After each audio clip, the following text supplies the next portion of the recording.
कांड को लेकर मुझे तो यूं लग रहा है, कहीं है भाई जी, मुझे तो यूं लग रहा है कि बड़े बड़े नेताओं का और अफसरों का हाथ है या फिर डॉक्टरों के नाम आ रहे हैं, लेकिन जनता की क्या मजबूरी है। अगर ऐसा ही मानसिक ना मर्दानगी रखोगे तो आपके घरों में भी यही हाल होने वाला है। आप लोग कोई इधर खड़े हो गए, कोई उधर खड़े हो गए। आज हिंदू धर्म के अंदर परंपरा है कि पीड़ित जिनके घर के अंदर मौत हुई है वो 12 दिन घर छोड़ के बाहर नहीं जाते हैं। आज यही परिजन कभी हंस की मोर्चरी में बैठे हैं, इनकी माँ की, इनकी जो पत्नी है, इनके 6 टुकड़े पड़े मोर्चरी के अंदर। कभी वहां से प्रशासन भगाता है ऊपर से इशारे से, तो वापस मंदिर के अंदर आकर बैठते हैं।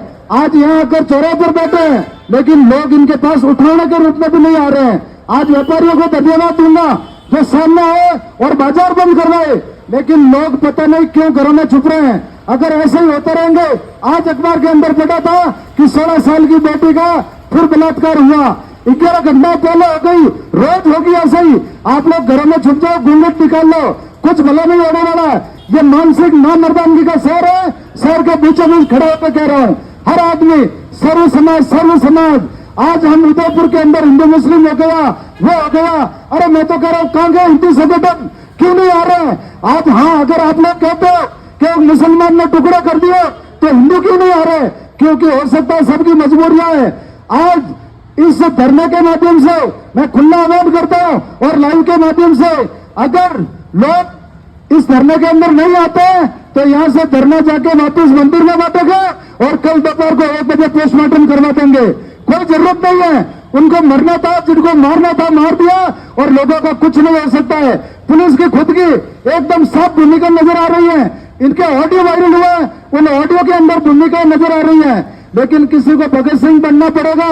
अगर पुलिस कहती है कि संपत्ति तू कर रहा है, 1000 बार करूंगा, मानव जन्म किसके ले लिया है? हमको इसलिए थोड़े आए, कीड़े मकोड़े थोड़े ही है। एक कौवे हुए काग लो, अगर उसके बच्चों को छेड़ दो तो 1000 कौवे आपके ऊपर आक्रामक होकर गिर जाएंगे। लेकिन मानव है, आज एक बेटी की टुकड़े करके, 6 टुकड़े करके जमीन के नीचे गाड़ दिया है और जोधपुर का डीसीपी कह रहा है कि लूट के इरादे से हत्या की गई है। मतलब शर्म नाम की चीज नहीं बची है। चाहे मुझे मेरे ऊपर 100 मुकदमे लगा देना, डरने वाला नहीं हो। आज जो सच्ची बात है वो कहूंगा। अरे डीसीपी साहब, अपनी बेटी के सर पे हाथ रख के कसम खाओ कि ऐसी लूट आपने इतिहास के अंदर देखी है क्या?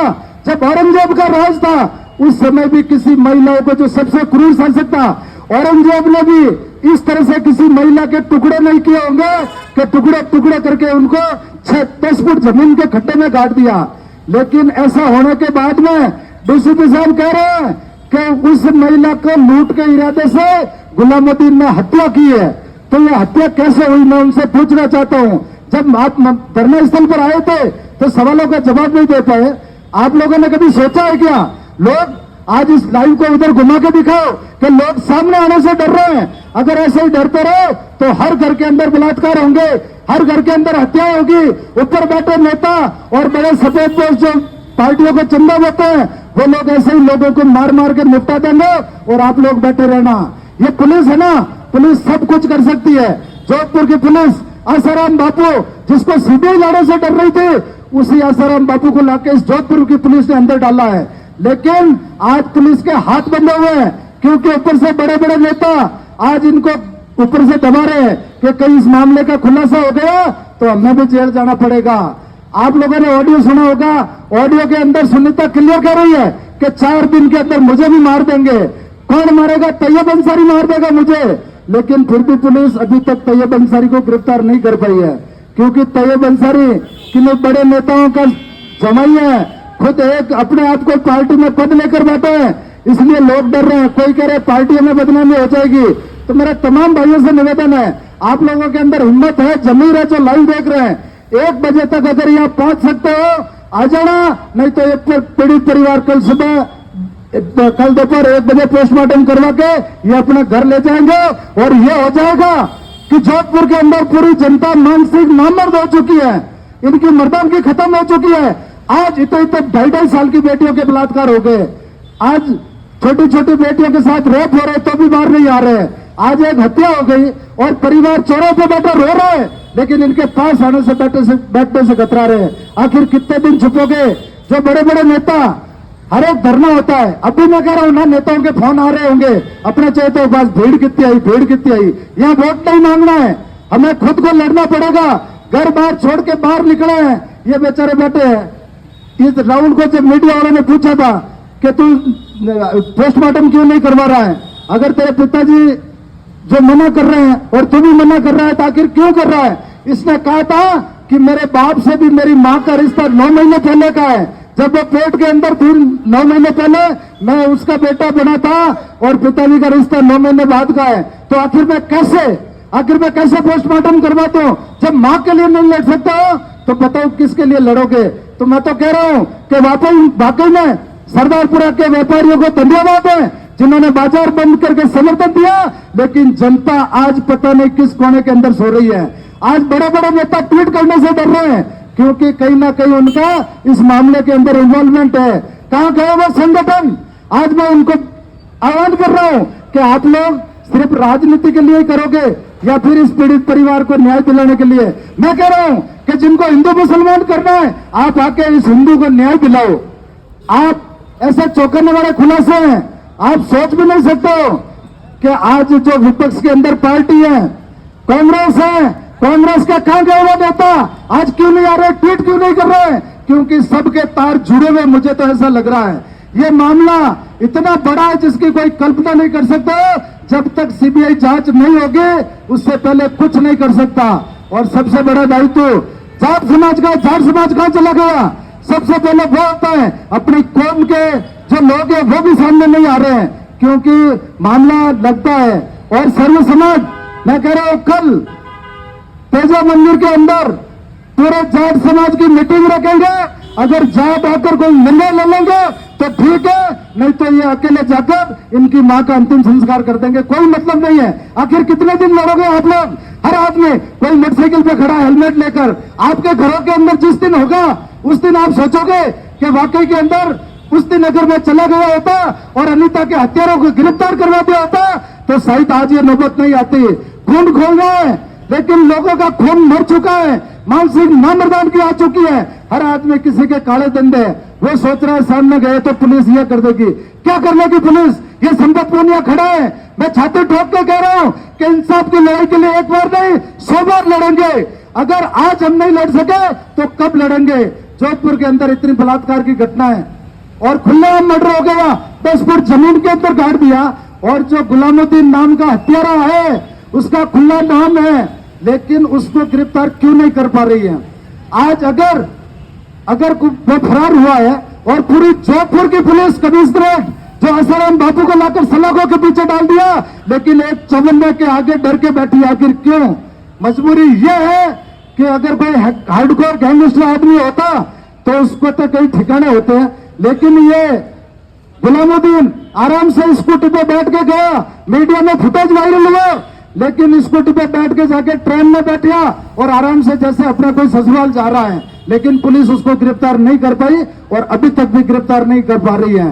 या तो ये मजबूरी है कि गुलामुद्दीन को गिरफ्तार कर लिया और वो सामने आ गया तो सब जो काले राज है वो खुल जाएंगे, काले चिट्टे खुल जाएंगे, या फिर गुलामुद्दीन को खत्म कर दिया तो उनका चैप्टर खत्म कर दिया ताकि पूरी कड़ी तोड़ दे और उसके बाद में कुछ नहीं होने वाला है। देखते रहो। मैं तो धन्यवाद दूंगा, कम से कम आप खड़े तो हो, लेकिन वो लोग जो घरों के अंदर बैठे हैं उनकी अगर घरवाली को छुट्टी दे दी जाए तो माताएं बहनें बाहर आ जाएंगे, लेकिन ये लोग बाहर नहीं निकलेंगे। बैठे रहने दो, कोई दिक्कत नहीं है भाई। कल दोपहर को 1 बजे हम लोग पोस्टमार्टम करवा देंगे और इनको बॉडी सुपुर्द कर देंगे। नहीं चाहिए न्याय। इतनी जिंदगी थी अनीता की, मारने वालों को मुबारक हो, तुम लोग आजाद हो जाओ। और इनसे कहता हूं मुकदमा भी वापस ले लेना, मुकदमा वापस ले लेना, क्योंकि लोगों को जरूरत नहीं है। आप लोग सोच लेना एक्सीडेंट होकर खत्म हो गई मेरी पत्नी, मेरी मां एक्सीडेंट में खत्म हो गई। आप लोग 5 दिन से बैठे और लोगों का खून पानी हो चुका है। आज पूरी पुलिस खड़ी है, पूरी मीडिया खड़ी है। धन्यवाद दूंगा लोकतंत्र के चौथे स्तंभ को जिन्होंने मुद्दा उठाया और पूरे देश को मालूम पड़ गया कि अनीता हत्याकांड कैसे हुआ था, इतना जघन्य हत्याकांड। लेकिन दुख इस चीज का भाई जब दर्द अपना को होता है, जो इनके परिवार के अंदर गई है। आज शारदा जी, विजय लक्ष्मी जी, ये माताएं बैठी हैं, इनकी क्या मजबूरी है? न्याय के लिए बैठी है, न्याय के लिए, लेकिन न्याय नहीं होगा। मैं तो कह रहा हूं अरे कमिश्नर साहब, आपकी छवि बड़ी कहते हैं कि दबंग है, तो दबंग गई अब दिखाओ ना, अब क्या मजबूरी हो गई? आखिर क्या मजबूरी है? एक डीसीपी जिसने 3rd क्लास का बयान दिया कि ये लूट के लिए हत्या की गई है। लूट के लिए हत्या ऐसे होती है क्या? पहले खड्डा खोदा और खड्डा खोदने के बाद में अनिता जी को बुलाया, फुटेज वायरल हुआ तो उनको फुटेजों के अंदर देखा होगा कि अनिता जी सिर्फ हाथ के अंदर कड़ा, सलवार कुर्ते में कितना कोई बोरियर आठ थोड़ी बांधा तिमड़िया, लेकिन नॉर्मल 2 चैने पहरी हुई थी, हाथ में कड़ा और अंगूठियां थी। अगर अनिता जी को वहां पर बुलाया और अनिता जी सामने से गई लूटने के लिए, ऐसा कभी इतिहास में हुआ क्या? इस डीसीपी को पूछो, काश तुम्हारे घर के अंदर ऐसा हो जाता तो तुम ये जवाब देते क्या? अनिता जी सामने से बुलाया, वहां गई, 3 दिन पहले खड्डा खोद के रखा और उसी खड्डे के अंदर अनिता जी को टुकड़े काट काट कर अंदर डाल दिया और पुलिस ने कह दिया कि लूट के लिए हत्या की गई। जब पुलिस वहां पर गई, पुलिस 2 दिन के अंदर यह पता नहीं कर पाई कि अनिता कहां गई है। सिर्फ इतना सा फुटेज से मालूम किया कि अनिता किसी टैक्सी के अंदर बैठकर गई है। टैक्सी के नंबर मालूम नहीं के अनिता जी के हस्बैंड मनमोहन जी और इनके बेटे और इनके भाई ने, इन्होंने मिलकर अपने स्तर पर टैक्सी वाले का पता किया, फिर जाकर पुलिस को सौंपा कि साहब, वो टैक्सी वाले ने कहा मैं बताता हूं, मैं छोड़ के आया था। वहां पर लेकर गए पुलिस वाले और वहां पर जाकर गुलामुद्दीन की पत्नी मिली थी और उस पत्नी ने खुला कहा था कि मेरे को पता नहीं है साहब। तो उनके हस्बैंड है जो गुलामुद्दीन, उससे बात करवाई पुलिस के एसएचओ से। जो भी पुलिस के अधिकारी मौके पर थे, उन्होंने बात के अग्रवाल टावर में थाने से 500 मीटर दूर गुलामुद्दीन यहां बैठा था, लेकिन पुलिस कुछ नहीं बोली। उसको कहा बेटा तू यहां आ जा। अरे कोई दक्षिणा लेने है क्या जो सामने से जाएगा? गुलामुद्दीन यहां से फरार हुआ और पुलिस वहां साहब निकलने के बाद में लकीर पीटती रही। फरार हुआ नहीं, उसको फरार किया गया था कि पीछे बड़े बड़े कई नेता है, वो इसका कुछ नहीं होने देंगे। और पुलिस ने बॉडी निकाली, एम्स के अंदर रखी। एम्स के अंदर किस लिए रखी जाती है आज दिन तक सुना क्या? इतने सारे एक्सीडेंट होते हैं, मर्डर होते हैं। अगर इसके अंदर होते हैं कोई भी मर्डर तो वो गांधी अस्पताल मोर्चरी में ले जाते हैं, और अगर वेस्ट के अंदर कोई मर्डर होता है तो वो बॉडी को एमडीएम हॉस्पिटल में ले जाते हैं। लेकिन इस मर्डर की पहले रूपरेखा तैयार की गई, स्क्रिप्ट लिखी गई कि किस तरह से इस घटना को अंजाम देना है। उस बॉडी को एम्स हॉस्पिटल के अंदर लेके गए। एम्स हॉस्पिटल के 3 दिन तक दीपावली की छुट्टियां हैं, लोग आएंगे नहीं, और मनमान एक शहरी जाट है, इसके पीछे इसकी जाति के लोग भी ज्यादा आ नहीं पाएंगे। और अगर 25-50 इसके रिश्तेदार आ जाएंगे तो उनको पुलिस हॉस्पिटल के अंदर नहीं घुसने देगी। एम्स के गेट लॉक कर दिए गए। किसी मरीज को भी उसको बोला तेरा कार्ड है तो अंदर जा, नहीं तो नहीं जाना देंगे। मैं खुद गया था, वहां पे गार्डों ने रोक दिया कि अंदर नहीं जा सकते। हम लड़ झगड़ के बड़ी मुश्किल से सुबह गए और वहां जाकर देखा तो इन दोनों ने साइन कर दिए थे पोस्टमार्टम के लिए। पोस्टमार्टम करवाने के लिए साइन हो गए इनके, तो पुलिस ने पोस्टमार्टम करवाने की तैयारी कर ली। हमने कहा शारदा जी वहीं थे, जो 2-3 लेडीज इनके साथ में थी, दाग दूंगा शरणिया वाकई झांसी की रानी। इन्होंने अपनी मर्दानगी दिखाई, औरतों ने अपनी मर्दानगी दिखाई, लेकिन आज भी आज घरों के अंदर बैठे हैं। और वहां से लेकर इन दोनों बाप बेटों को मंदिर के अंदर आ गए।